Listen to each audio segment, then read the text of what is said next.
and we should be live by now. Awesome. Great. Awesome. Well, hello, SuccessGrid Nation, to this live episode of the SuccessGrid podcast with Ross Hassan Talib. In this episode, I'm thrilled to have with me Kim Sorrelle. She's an entrepreneur, director of a humanitarian organization, a public speaker, and the author of 2 books. Her first book, Cry Until You Laugh, is about her breast cancer experience and her husband's battle with pancreatic cancer after being diagnosed 4 months apart. Her second book, Love Is, chronicles her year-long quest to figure out the true meaning of love. Kim, welcome to the SuccessGrid podcast. Thank you so much for having me. I've been looking forward to this. I love your podcast. Everyone should listen to it. So I'm thrilled to be a part of it. Awesome. I am thrilled to have you here as well. So, especially after we were talking about earlier, like a couple of minutes ago, about your plans and visiting Jordan. So that would be awesome. Awesome. I'm so excited about visiting Jordan. I have wanted to go to Jordan for years and years, and finally I'm going to be there. Awesome. I will definitely see you. So, Kim, I want you to tell us first, me and the SuccessGrid Nation, like your story, because from the introduction that I read, you had like issues with and your husband, you had problems, you had sickness in your life. So what happened there? How did you deal with that? And yeah. Sure. Yeah. Well, I am an entrepreneur as well. I started my first business right out of high school. So for the entrepreneurs out there, I can totally relate and have been in business my whole life. And so that's been part of my journey. But I was very shocked when I was diagnosed with cancer, when I got that phone call. And it just kind of sends you reeling. And it was odd because my husband started getting stomach pain a little bit after, just within a few weeks after I was diagnosed. And he went to the doctor and nothing, they didn't run a test, they didn't do anything, went again, didn't do anything. And so it was 4 months after my diagnosis that finally they did run some tests and he was diagnosed with pancreatic cancer. And he passed away 6 weeks later.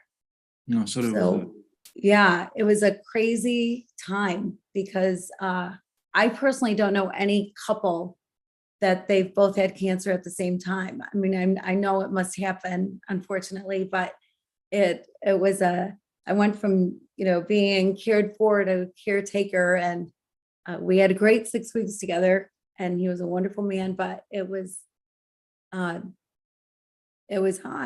to have it. It was, I just didn't know what to do. Yeah, I'm sure it was a really tough time for you and for him. So that's tough. So at that time when you were diagnosed yourself, what stage was it? Because recently I have a friend of mine whose his brother is going through now testing and these kind of things. So I think that there are 4 stages of it. I think Right. the 4th is the last and final, which is I think deadly. I think so. How did you Right. deal with that? Yeah. There are people that survive even with stage 4 cancer. So it's not hopeless for sure. There are some cancers that are certainly more curable than others. And pancreatic cancer is just one of the worst. And so it, kind of depends. I had breast cancer. There's been so much research with breast cancer that I had surgery and another surgery and another surgery. And anyway, things were taken care of for me. And so I got a clean bill of health, my 5-year date. And so I was good. Okay, so let's move on to Love Is. Okay, we're gonna Yes. talk about something more like joyful, I guess. So, Yes. like I don't want to ask you about love, the word itself, its definition, but first of all, is love just a feeling, or is it something that we do as a human for each other? Love is so much more than love is not a feeling, or love is not an emotion. It's not like fear or excitement. You don't live in fear. You don't live in excitement, right? Not everything is Disney World and not everything's a scary movie, but we live in love. Love is who you are. Love is walking, talking, living, breathing you are love. It's part of your makeup. It's part of who you are.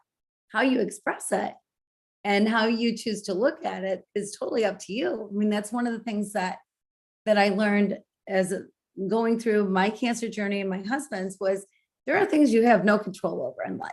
There are Yeah. some things that you just like, I wouldn't pick cancer, but I had no control. I know I sure wouldn't pick to be 47 years old and single. My husband died a few years ago but it happened. But I do get to choose some things. I get to choose how I live. I get to choose how I love. I get to choose what I do with my life to help other people. I get to choose to be happy every day. And so I don't take the choices I can make for granted. So with love, you can choose to live it however you want. But there have been some myths, some misconceptions about love that I think that we all hear, that most of us are taught or is modeled to us that aren't really love. Yeah. So what are some of these myths that you are talking about? Like, Well, so I know here in marriage counseling or in pre-marriage counseling, couples counseling, and of course, love is for everybody, not just couples, it's for everybody. But in that kind of counseling, they'll say that love's a two-way street, or that they'll put a number to love. They'll say it's got to be 50-50 or 100-100. Well, there's no number to love. And love is not a two-way street. Love is a one-way street. When you have a baby and you bring that baby home from the hospital, you have complete control of that baby. You decide when the baby eats. You decide when the baby has a bath, when the baby lays down for a nap. But 6, 7, 8 months later, that baby is crawling and going and getting things out of the cupboard and making a mess everywhere and grabbing the china and wreaking havoc in your home. And you realize that you have lost all control and you will never get it back again. You'll never get it back. So the reality is we only control ourselves. We only control ourselves. So if you give love to get love, you're setting yourself up for heartache, for disappointment, because they might not give you the kind of love that you expect if you have expectations on love, which you shouldn't have. But love isn't a transaction. If I give you money and you give me a pair of jeans, that's a transaction, right? yeah. But if I give you love to get love, that's a No, transaction, and love is not a transaction. Yeah, exactly. That won't work. So, but speaking of love, first of all, we should love ourselves. This thing that everyone keeps talking about, because if we don't love ourselves, if someone does not love themselves first, so they won't be able to love other people and give love freely. Like we talked about here, it's not about being a transaction, right? Right. Yeah, it's so true. And I often think about like the Mona Lisa, that is so valuable, right? If it ever went up for auction, I don't know how many millions and millions of dollars someone would pay, but a lot of money for the Mona Lisa. And it's because it's one of a kind. It's one of a kind. There's one Mona Lisa ever. There's one. Just like you're one of a kind. There's nobody ever that has been exactly like you or will ever be exactly like you. You're one of a kind. So you should love yourself. You should recognize the beauty in our differences and the beauty of the uniqueness of yourself, and love yourself. I mean, we can be our own worst critics. We can be so hard on each other. Business people, man, if we, lose a deal or whatever, we can be loaded with confidence one moment and then the next moment feel so deflated and defeated and wonder what we did wrong. And it doesn't have to be like that. Like, I agree with you entirely. Love yourself first, and then you can love others. Yeah, exactly. So what are some of the thoughts or things that you discovered personally about love and how it affects human relations, whether with humans or like people loving animals, the people loving their job, people loving their money, whatever it is? Yeah, well, what I did is I dedicated a year to figuring out the true meaning of love. I used a 2,000-year-old poem, love is patient, love is kind, does not envy, does not boast, etc. And I took one word a month to figure out, well, what is love that is patient? What is love that is kind? And every word was different than what I expected it to be. And I was in the country of Haiti most of the time when I was doing the work, when I was trying to figure out the truth about love. But the very first one right out of the gate is life-changing. Like if I only lived it for 1 month, my life would be different. And it's love is patient. And I thought, well, we know what patience is. You know what patience is. You're not stuck in traffic and honking your horn and mad, or your kid loses his shoes and it's time to leave for school and you're late. You just keep calm, and that's patience. Well, that is patience, but love that is patient is different than that. I believe you're supposed to love everybody. And love that is patience would say that if you love that way, love the right way, that you recognize that this moment right here, right now, this is the most important moment of your life. What's in the past is in the past, and what's in the future is yet to come. This is the moment. And to totally focus and be totally present with whoever you're with, the person you should love, whoever it happens to be, your neighbor, your friend, your spouse, whoever, your partner, your people in business, your sales staff, your whoever it happens to be, you're fully present, fully there. And I don't know about you, but for me, I thought I was the greatest multitasker in the world. And I could be thinking about a meeting I had later, who I had to get to soccer practice, what I had to get from the grocery store, something that happened yesterday, and be fully engaged in a conversation at the same time. And I discovered it's not true. I can't. I'm not that person. I don't know if that superhuman being exists. So when I started practicing this, practicing love that is patient and really stopping and listening, I hear things that I would not have heard before, because I really hear people's words. I hear what they're saying, not waiting with my response, not waiting for them to stop talking because I already know what I'm going to say, or making assumptions about what they're going to say based on who they are or based on whatever you'd base it on. You really listen, to stop and give the person the moment and really listen changes your life. It changed my life. Exactly. Because there is a difference, like speaking of listening, there's a difference between hearing and listening. So you just there's the problem is I don't know, maybe people now are so want instant gratification of things, like talking about it's not a transaction. People think that if you give certain amount of care or money to other side, whether it's whatever it is, that you should get at least the same amount back. People look at these kind of things about love and relationships with whatever it is, with like you mentioned, spouse or friends or whatever. Like it's, if I give you this much, you have got to give me this much back. Right. This is bad. This is not. This is not. You should give. You should give and take. So 3 gives and 1 take. So for example, right? Right. Well, it's so funny because that's the second word in the poem is kind. Love is kind. And that's exactly what that means, is love is kind. When you show love, when you love, which you just should do, just love. But when you love, you want to be kind. So you do kind things. You say kind words. You act kindly to people with zero expectation of getting anything in return. That's the difference, is you have zero expectation of getting anything in return. You're being kind because you love. You are loving because that's who you are. And you are being kind because you love. And the opposite then can happen.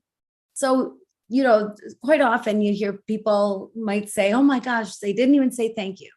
Or, I brought them dinner when they were sick. Where are they with my dinner? I'm not feeling good, whatever it happens to be. We do expect, so often we expect something back for our kindness. Well, that's fine, but that's an expectation. That's not love. Love would say you expect nothing. So you give and forget about it. You bring your sick friend dinner, and because you love them, you bring them dinner. That's a good thing to do. And it almost cheapens it when they feel like then they have to repay you. It's such a better feeling to know that you don't expect to be repaid. But love is special in that you kind of can't outgive love. Like you get it back, even though you're not loving to get it back, or you're not loving with expectation, things come back to you.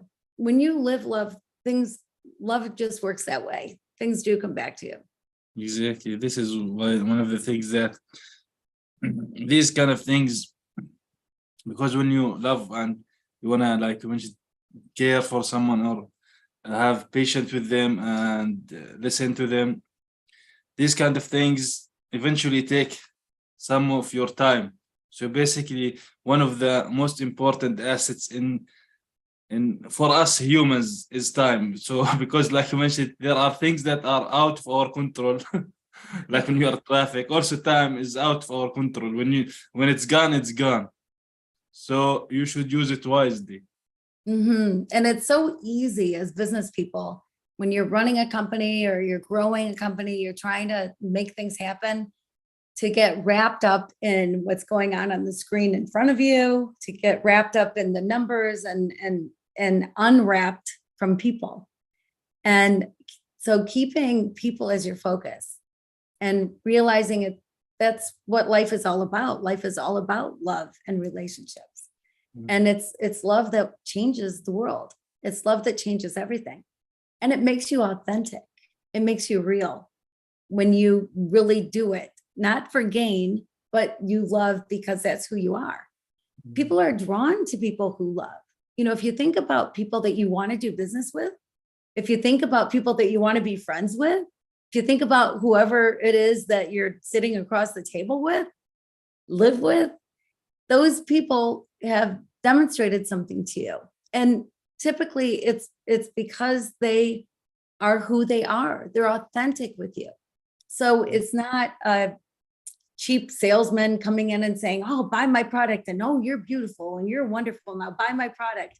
No, it's authentic. If you say someone's beautiful, it's because you mean it, or that they're wonderful in their business, it's because you mean it. And people can tell if you're coming from a place of authenticity or you're being fake.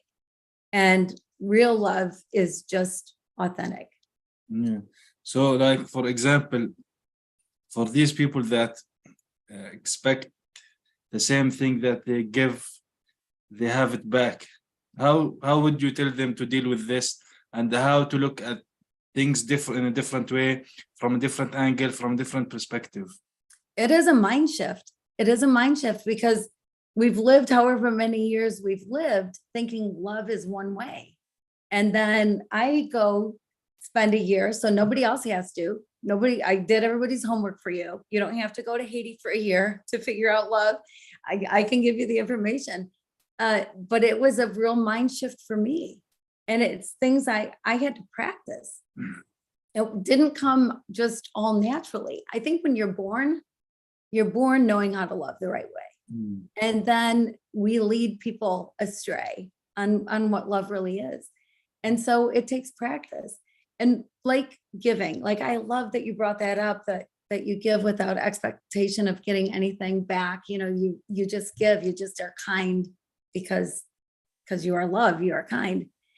I love that, but it's not necessarily a natural feeling because we've been programmed the other way. So if you practice by doing something nice, maybe doing something nice for someone that you know could never return a favor, like doing some volunteer work, you know, helping the homeless in your city or whatever it is, or a neighbor. Maybe there's an elderly neighbor down the road that needs help getting groceries or whatever. And maybe that's the way to start out, is give, be kind, show kindness, love someone who you know you can't get anything in return. And it's amazing how you feel when you do that. It's amazing how great that is. Yeah. So but the thing is with love, like for example, it's like how people like you mentioned with the babies. So when they are like 5-10 years old, they see their, for example, their parents, their mom and dad, not in a kind of, sometimes in a transactional way. Like for example, if it's about money, right? So both parents, for example, are working, someone is making more than the other, especially if in the case of female making more than the male, right? So this creates friction and problems, and the kid grows up and sees problems and see their parents. So does that start from there, for example, for people not understanding what love is?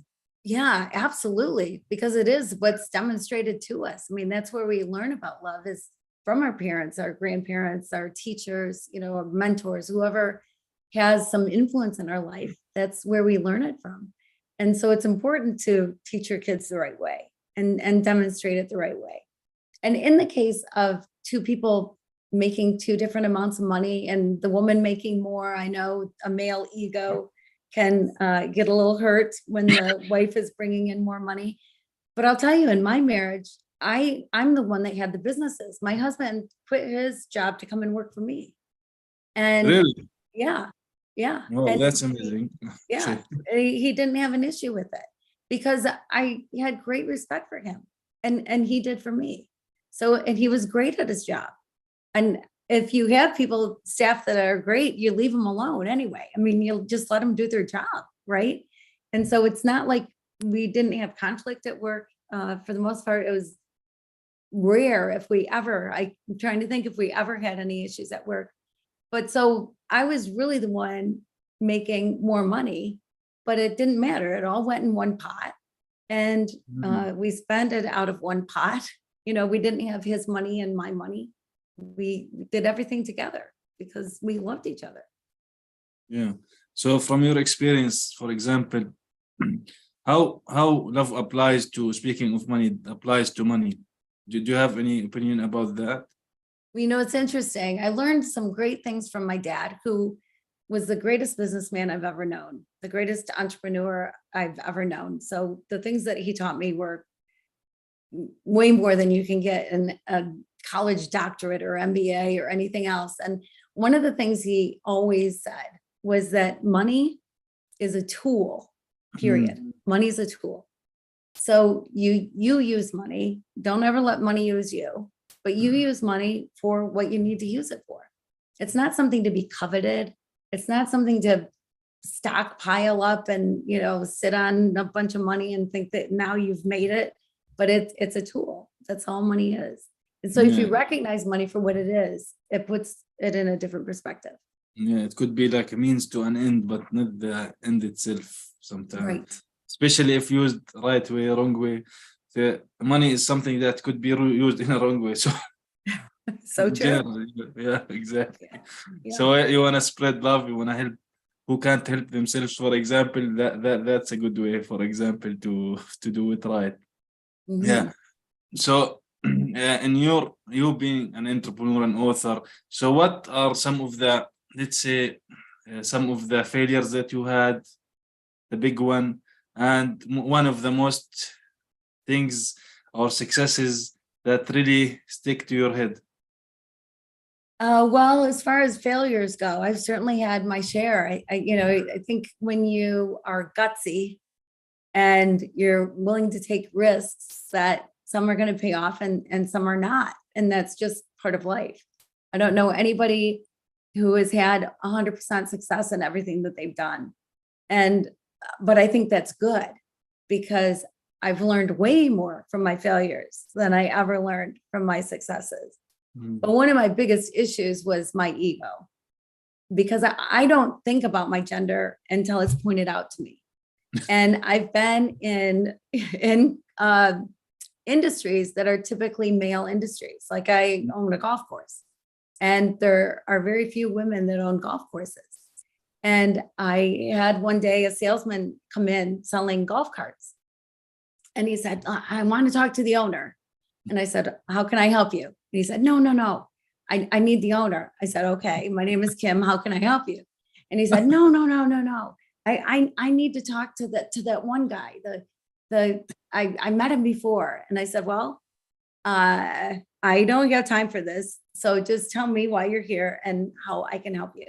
And he said, no, the greens guy, I want to talk to the superintendent of the greens, the guy that, and I said, you can talk to me. My name is Kim. You don't just talk to me. And he said, well, no, the greens guy, the guy that takes care of all the stuff outside. And he said, and I said, buddy, I'm the one you need to talk to. And he said, no, I want the young guy. Well, the guy he was talking about was my husband.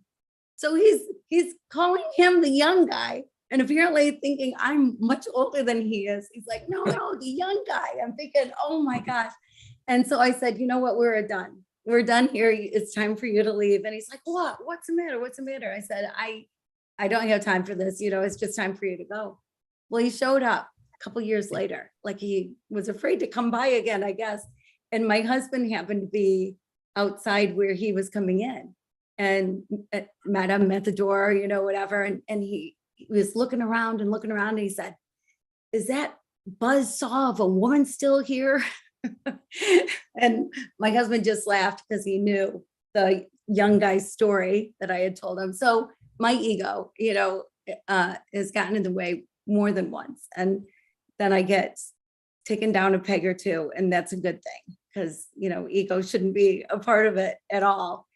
And as far as successes go, I don't know, but probably my greatest success is that I had a great marriage. That's my greatest success, that my kids are all tax-paying citizens. They all have jobs, are working, and they're good parents. I mean, that's really the success in life. Amazing. So what can you add, a final thought for love, for people in general, and people who are, let's say, think different ways about love and not in the correct, let's say, or the right way? They might be thinking of it as a transactional thing. Yeah, I would say try to shift your thinking. If you disagree with me, you disagree with me. But really think about it first. Don't just throw away what you've heard today, but think about what you've heard today. And think about the fact that you don't control anybody. So if you're giving love to get love, if you use love as a transaction, you're not going to win. You're not going to win. You're not going to get as much as you give, or you're going to get more than you give. Just give, just love people. Look at people for who they are, because with real love, there's no judgment, there's no condemnation, there's no room for racism or sexism or ageism or any other kind of discrimination, because you see people that they're all individuals without labels. They're just individual people, and just love people for who they are. Eventually we are all humans. We are on the same level of things, so there's nothing to separate a human from other human, right? So we should be looking out for each other, I guess. So yeah, awesome. So Kim, where can people get in touch with you, learn more about you, and learn more about your book, Love Is? Yeah, so I'm pretty easy to find, because I am literally the only Kim Sorrelle spelled my way in the entire world, because my last name is obnoxious.